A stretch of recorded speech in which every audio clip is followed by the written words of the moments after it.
ఉద్యోగాన్ని సాధించాలనుకున్నవాడు రాత్రి మగళ్ళు తేడా లేకుండా ఎట్లనన్నా చదవాలి చదవాలి చదవాలి చదవాలి చదవాలి అని ఆ పట్టుదల మనసులో పడితే ఇక ఎవడో చెప్పాల్సిన అవసరంలో మనకి చదువు చదువు చదువు చదువు చదువు అని.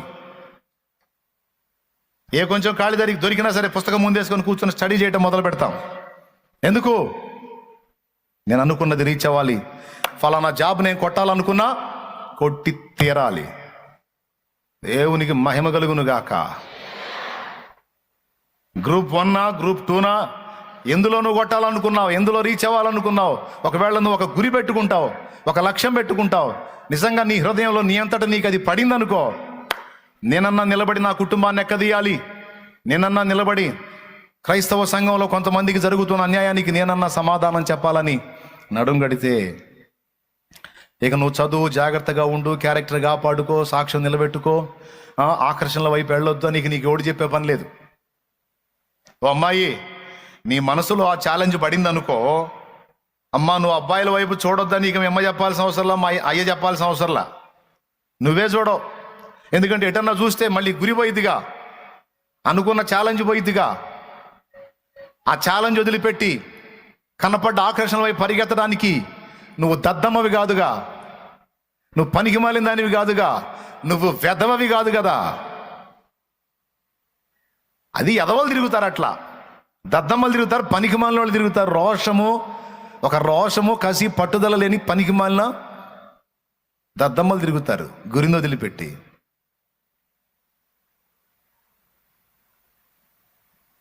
ఏమనుకోవద్దు, కొంచెం గట్టిగా మాట్లాడుతున్నా. దద్దమ్మలు తిరుగుతారు, తల్లిదండ్రులకేమో చాలా మాటలు చెప్తారు. ఏమండి, ఆకాశంలో చూపిస్తారు వాళ్ళ జీవితాలని. నీకెందుకు నానా, నువ్వు సాధించలేని నేను సాధిస్తానని ప్రగల్భాలు పలుకుతారు, కోతలు కోస్తారు, సొరకాయ కోతలు. వీడు తీరా లైన్లోకి వెళ్ళి ఆ కాలేజీలో జాయిన్ అయ్యి మళ్ళీ వాడు ఫోటోలు అంబేద్కర్ బొమ్మ కూడా పెట్టుకుంటాడు. ఎందుకు? ఛాలెంజ్ కోసం అంబేద్కర్ బొమ్మ కూడా పెట్టుకుంటాడు. దీక్ష భూని చదవటం మొదలు పెడతాడు. కొద్ది రోజులు చదివి నాకు ఏ తల్లో దర్శించింది, ఏ తల్లో దర్శించింది అట్ట అంటది, ఎంత వీడు కుక్క అయిపోతాడు. అందుకని వాళ్ళని యాదవలు అంటున్నాను నేను. ఎందుకు? వీడు తల్లిదండ్రికి ఇచ్చిన ఛాలెంజ్ పోయింది, తోడబుట్టిన వాళ్ళకి ఇచ్చిన ఛాలెంజ్ పోయింది, తన హృదయంలో తనకు తాను చెప్పుకున్న ఛాలెంజ్ పోయింది. ఇప్పుడు జొల్లు గార్చుకుంటూ పరిగెత్తాడు కుక్కలాగా. జొల్లు గార్చుకుంటూ పరిగెత్తాడు కుక్క.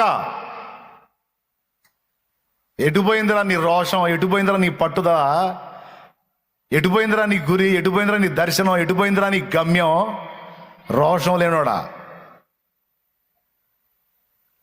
చెంచల బుద్ధోడా, స్థిరం లేనోడా అని అనాలనిపించింది. మరి నేనంటే బాగుంటుంది కదా, అందుకని నేను దేవునికి స్తోత్రం కలుగును గాక. తల్లిదండ్రులకు కోతలు కోసి చెప్పావు కదా, పనికి మాలిందానా, నీకెందుకు నేను సాధిస్తాను మమ్మీ, నేను సాధిస్తాను డాడీ, నీకెందుకు నేను అంత పొడుస్తా ఇంత పొడుస్తానని. అవన్నీ వాళ్ళకి చెప్పిన మాటలన్నీ మర్చిపోయావు, నువ్వు కన్నా కళలు మర్చిపోయావు, నువ్వు పెట్టుకున్న గోల్స్ అన్నీ మర్చిపోయి జొల్లు గార్చుకుంటూ ఎడు చూస్తున్నావు పనికి మాలిందానా. ఎవడో వచ్చి అలాగా చెయ్యి ఓపంగానే కుక్కలాగా పరిగెత్తుతున్నావా, కుక్కలాగా. నువ్వు పెట్టుకున్న దర్శనాలు, నువ్వు పెట్టుకున్న గురి ఏది? పనికి మాలిన దద్దమ్మ.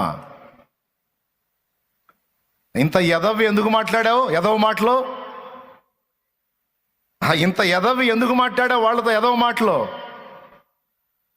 రోషం లేని బతుకు.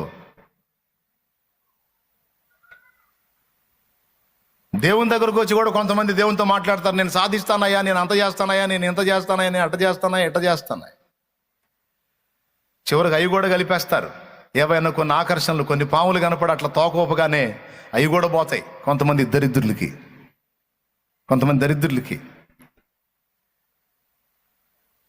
ఏమనుకోవద్దు, రోషం తెచ్చుకుంటారని చెబుతున్నా. సిగ్గు తెచ్చుకొని మార్పు చెందుతారు, పట్టుబడతారని చెప్తున్నా.